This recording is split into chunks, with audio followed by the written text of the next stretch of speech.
Heaven's Gate was a cult that led to a tragedy that took American news by storm in the mid-1990s. A charismatic and inherently insane cult leader had convinced 38 people to take their own lives. The reason for this was to be able to ascend to an allegedly higher level of being, named TELAH, which stands for the evolutionary level above human. Upon reaching TELAH, they'd be living on a spacecraft as it flies behind the Hale-Bopp comet. Marshall Applewhite and Bonnie Nettles were the infamous masterminds behind this tragedy, and they leveraged the rise of the internet as their engine to drive this insane ideology and gain a following. Their members partook in outlandish acts such as castrating themselves and giving up all possessions and relationships that make up basic human life, such as friends, family, material things, sexuality, you name it. They also believed crazy things, such as the idea that God was an alien, they were living in the end times, and that their bodies were nothing more than vehicles for their consciousness. Also, they thought that if they stayed on Earth, they'd have to eventually battle demons, which Applewhite had called the Luciferians. It was absolutely insane how their members believed any of this. Anyway, in March of 1997, the entire Heaven's Gate cult took their own lives while wearing black tracksuits. They did this by drinking vodka and eating applesauce laced with barbiturates. In doing this, they were finally going to be able to leave their vehicles behind and board the spacecraft to live in an infinite heaven. Awesome, right? Well, it didn't go this way, and police eventually found their bodies after an ominous 911 call. Hello? Yes, I need to report an anonymous tip. Who do I talk to? Okay. This is regarding what? This is regarding a mass suicide, and I can give you the address. Today, we're going to dive into 5 things you probably didn't know about the Heaven's Gate cult.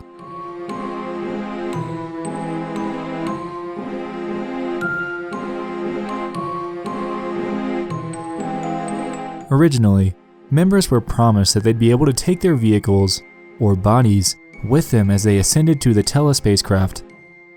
In an interview with the Los Angeles Times in 1994, members expressed excitement to be able to do this without dying. However, after the death of Bonnie Nettles, Applewhite backtracked on this ideology and convinced his followers that they'd be granted a new vehicle entirely upon boarding the craft. Members were taken aback by this, but maintained optimism in the possibility of being able to ascend without dying. As we know, this was definitely not the case.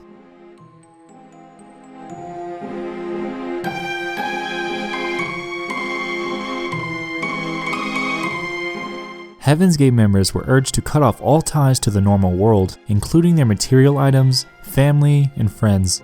However, this did not stop them from doing things together.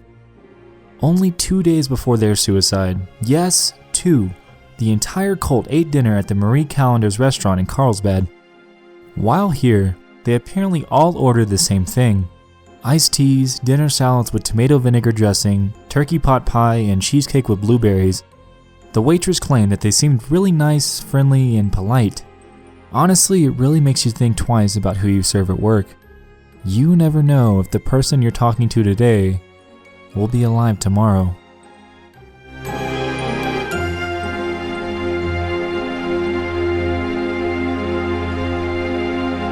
Alan Hale was one of the scientists who discovered the Hale-Bopp comet, which was the centerpiece of the Heaven's Gate ideology.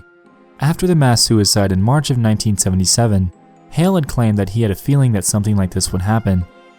He claimed that he told a colleague that after discovery of the comet, there would likely be suicides and other strange events occurring thereafter due to people reading about apocalyptic events and other conspiracies that would arise around this discovery. He urged science fiction writers to stray away from writing about things like this to prevent such tragedies. However, this was not the case. All in all, he was not surprised by the group's actions when the suicide happened.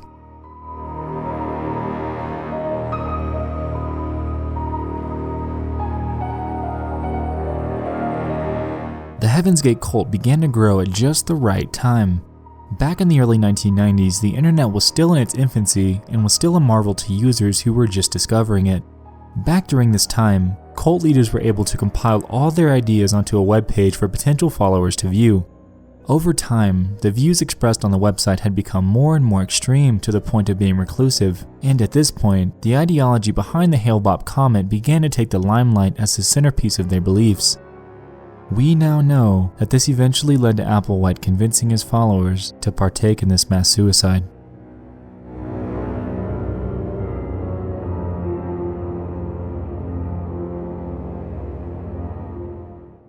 If you go to the Heaven's Gate website, you'll notice that it looks exactly the same as it's always been. In fact, if you contact the email from the site, you'll surprisingly still get a response. One person reached out and asked why these people are still here while everyone else is on TELAH, and they responded saying that they're still here to spread the word about Heaven's Gate and make sure that the information is, quote, accessible for their return. Those who are interested will find the information. The alleged people behind the website's continued existence are rumored to be Mark and Sarah King, who are two longtime members that stayed back on Earth. How this website still remains active to this day baffles me, and it'll be interesting to see if any changes occur within our lifetimes. Heaven's Gate remains as one of the most infamous cults in the world, and the resulting suicide that occurred merely from brainwashing is absolutely astonishing.